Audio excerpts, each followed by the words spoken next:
બની હતી।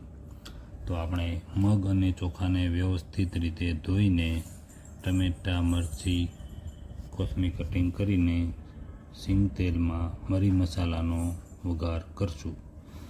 મિત્રો, સૂર્ય કુકરમાં બનેલી રસોઈનો ઉપયોગ કરવાથી આપણા શરીરને ખૂબ જ ફાયદો થાય છે અને એની ક્વોલિટી જળવાઈ રહે છે। તો હવે કાચા મગ વઘારમાં મિક્સ કરશું અને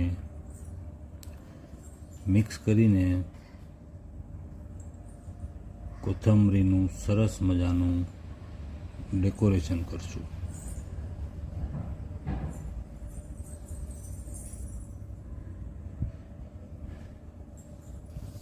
અને યોગ્ય પાત્રમાં લઈને સૂર્ય કુકરમાં મૂકીશું।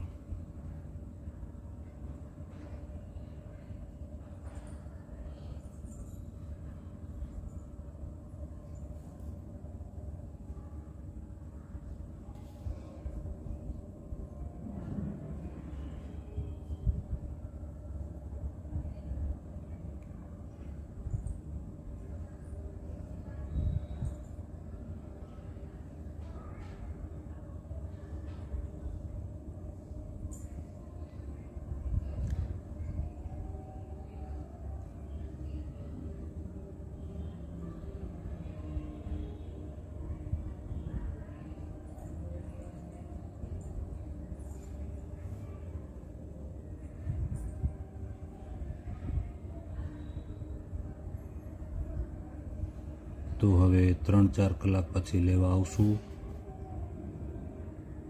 ચાલો મિત્રો, તો હવે 3-4 કલાક થઈ ગઈ છે।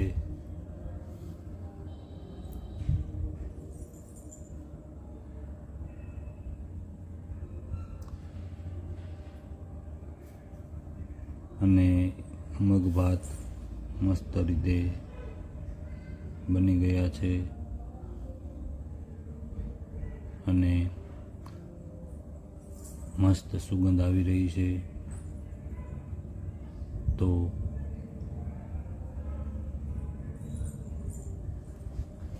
જુઓ, આવી રીતના ઉપર થોડુંક